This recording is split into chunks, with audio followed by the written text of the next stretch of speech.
Yeah, totally. You can stay like that for the whole hour.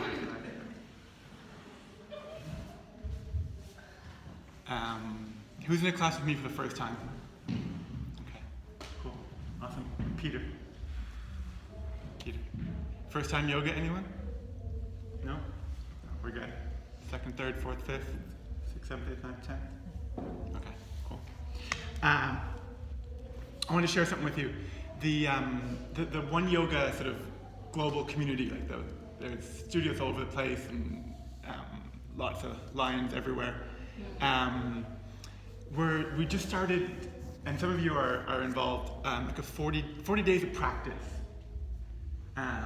which is different than the sort of typical studio yoga challenge, where the idea is to get 30 classes in 30 days, right? That's usually what it is. We've done those before, right? And then we miss a few days, so we do like 4 classes in one day, and we hurt ourselves, and it's kind of, right? We do that, okay. So what we wanted to do, and Ryan Lear, the founder of One Yoga, what he's really passionate about, he got it from his teacher, Baron Baptiste, is the idea of 40 days of practice, where we're practicing, not just coming to a class once a day, but practicing yoga for 40 days. And that's so much more than what we do in this room on these mats, right? A lot of us, who comes to like 1 or 2 or 3 classes a week, right? About that? Like to sort of get away from what's going on out there and to sort of like, dump it out and fill back up and get a little bit of peace amongst the craziness. Yeah, we do this. But then we go right back to the craziness, right? Who goes right back to the craziness, right? And then gets like 2 or 3 days in, it's about enough, they gotta come back here and sort it out.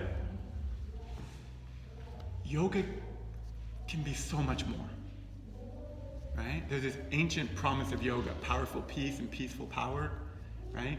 And we can occur that way all the time, out there even. And the tradition of yoga has the tools, right, to filter our lives through in the way we occur, right? And which a lot of us aren't even aware of or don't know about or sort of forget about when we walk back out through the doors.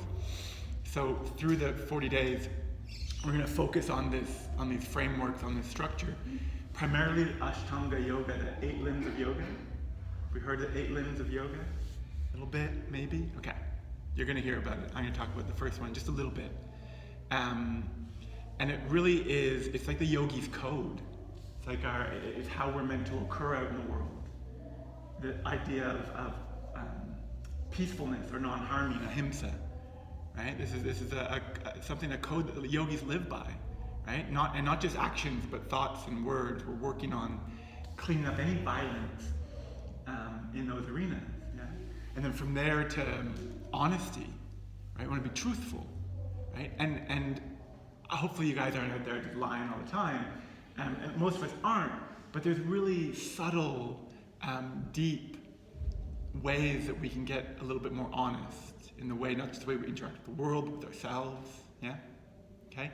And then there's 2 that I want to put together. It's Ashteya and a Parigraha, non-stealing and non-grasping, right? It's really just about like not taking A, maybe what you don't need, but B, what isn't freely given, right? Like not overreaching, not hoarding, not stealing, and not just things, but time and energy, and right? These are important things. And the last one, it's actually the 4th, brahmacharya, which is kind of a weird one sometimes because it often gets translated as celibacy. Who wants to be celibate? Anybody? No, we don't. But maybe we translate it as something like self-control, right? Which is an important pillar of this practice, the idea of self-control. It's what we're doing. Yoking, yoga, to yoke, means to harness, to control. And that's what these practices can be about, yeah? So start with those ones. Cool? Amazing. Do these things. Go inwards.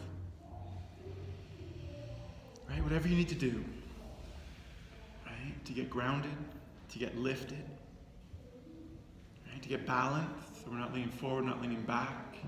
We're lifting straight up through the spine. Back body lifts, head drops, chest lifts. Hands are planted somewhere so the shoulders can broaden, release. There you grounded, centered, balanced, peaceful, powerful because of this presence here now. Taking a few moments, right, to come to grips with that sound downstairs. It's going to be there. Right? Keep coming back from it to your breath, maybe. And a few moments to consider if any of that stuff turned you on, or sparked something, or triggered something. It might be worth exploring, inquiring into, which is what this practice can be. Deep, deep personal inquiry. Where am I not peaceful? Where am I not honest? Where am I overreaching and stealing? And where am I out of control? Or sloppy? Where can I tighten it up? Focus.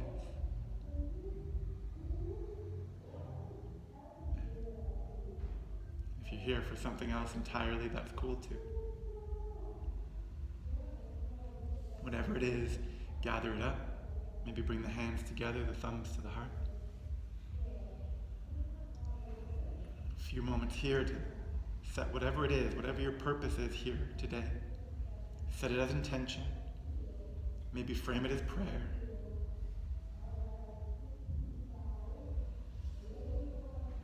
We've each got our own personal, intimate journey. And only you can walk that. But we can walk with you. In our own way. And walk each other home. And we'll send all that out with 3 ohms. Exhale all the air from the lungs, go all the way to empty. Unified breath, full breath together all the way in. Pause, and all the way out. If you're inclined, when you're ready, 3 ohms, inhale.